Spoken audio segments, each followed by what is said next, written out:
Halo semuanya, kembali bersama kami. Tanpa berlama-lama, kita langsung saja ke ceritanya.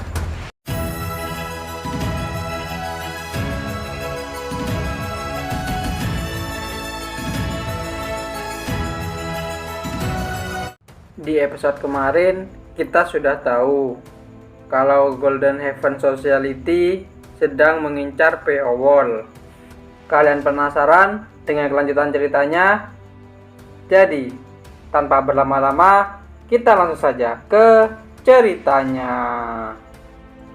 Kita diawali dengan orang-orang yang sedang menyiapkan sebuah pertunjukan musik. Di sana ada Won Gayong. Dia lagi menyapa Kim Geom Woo. Di sini, bagaimana dengan yang lainnya? Lee Suha bertemu dengan Tuan Yo Sin Pong dan Neun Sewon sedang jalan-jalan. Bagaimana dengan Seomun? Paling dia lagi mencari pelacur untuk malam ini. Bagaimana penyelidikannya? Kamu tahu sendiri, itu tidak mudah.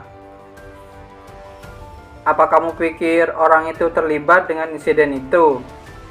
Masih belum pasti, tapi tidak ada salahnya memastikannya.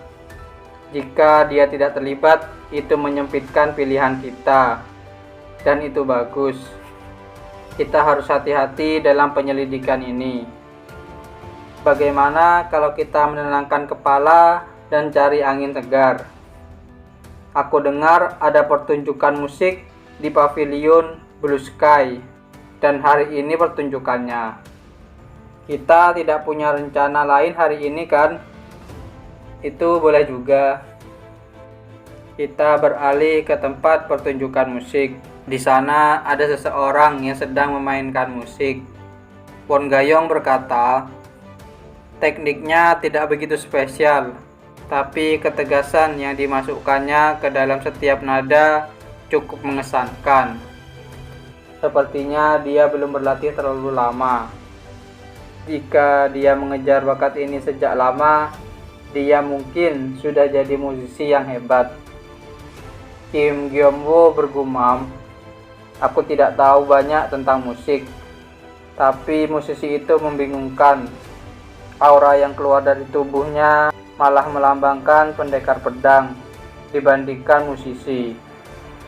Bagaimana jika dia saat ini memegang pedang di tangannya? Tiba-tiba Kim Geom Woo mengeluarkan aura yang sangat besar. Won Gayong berkata, ada apa? Bocah itu, bisa kamu cari tahu siapa dia sebenarnya? Kenapa? Ada sesuatu yang mengganggu pikiranmu? Hanya penasaran? Akan aku cari tahu nanti.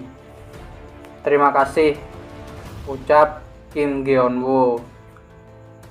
Kim Geon Woo bergumam, dia terasa familiar. Aku merasakan aura yang familiar darinya sama seperti yang aku rasakan di penginapan saat kami semua bertemu. Suara petikan musiknya mulai terasa seperti menyihir orang-orang di sekitarnya.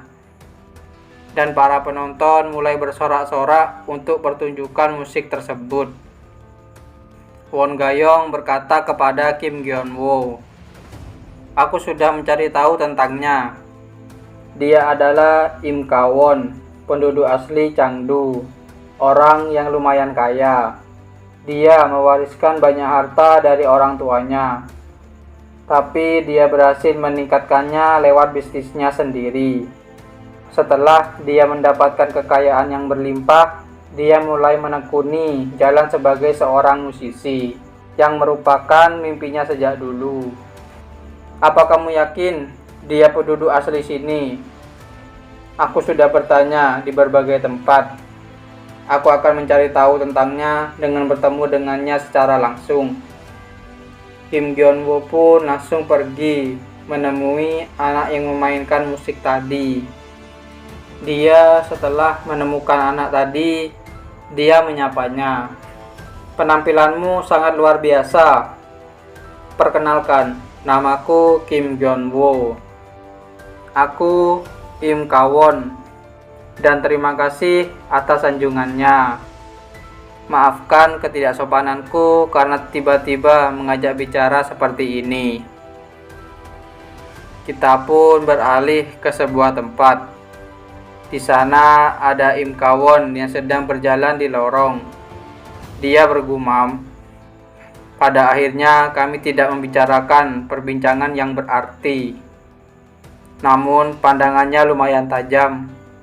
Perkataannya soal menyukai penampilanku hanyalah alasan kenapa dia mendekatiku. Ada masanya aku akan mengungkapkan niat aslinya. Sepertinya aku harus mengawasinya juga. Ternyata yang menjadi Im Kawon adalah Peowol yang sedang menyamar. Setelah itu Peowol membuka pintu. Ternyata di sana ada seseorang yang sedang menunggu Peowol. Peowol berkata, "Ketua Gu, ada apa?" Orang itu cuma memberi sebuah plakat dan langsung pergi. Peowol membaca tulisan yang ada di plakat tersebut. Peowol bergumam, "Ada pergerakan mencurigakan dari klan Guntur. Klan Guntur hancur setelah kehilangan ketua dan tetua terkuat mereka.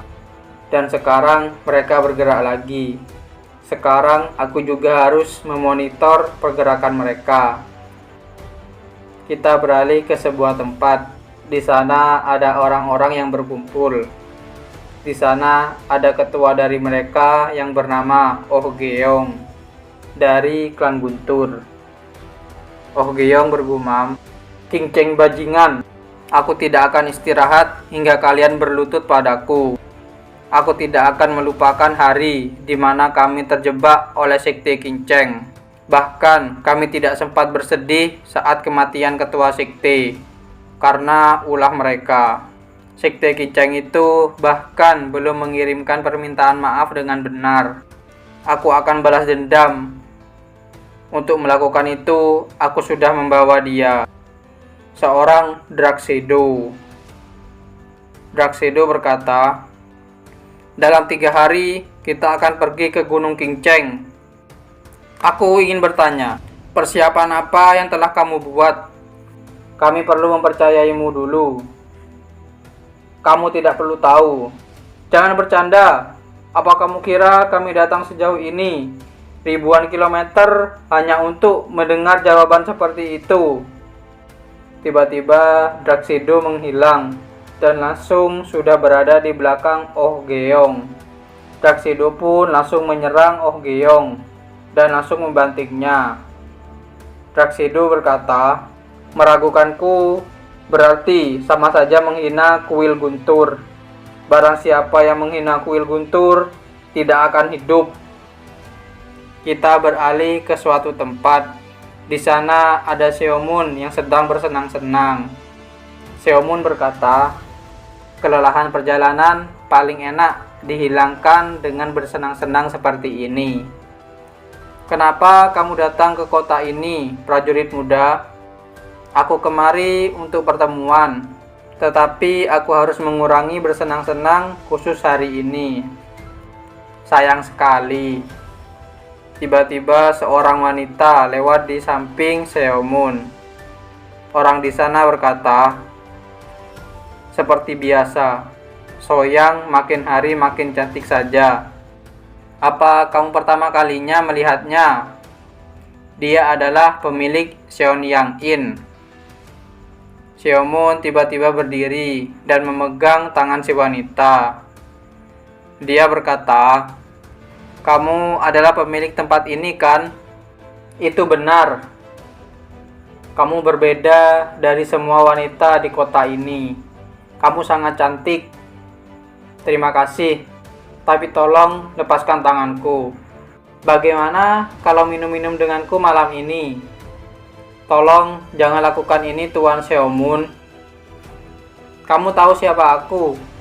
Lantas kamu pasti tahu bagaimana temperamenku. Aku terkenal sangat baik pada sekutuku. tapi sangat kejam pada musuhku.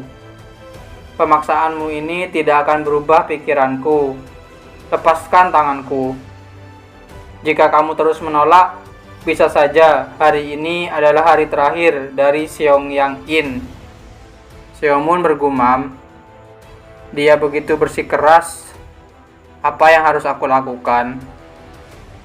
Tiba-tiba ada seseorang yang berkata, "Soyang, selamat datang pemilik." Pemilik, jadi kamu yang punya bar ini? Itu benar. Siapa namamu?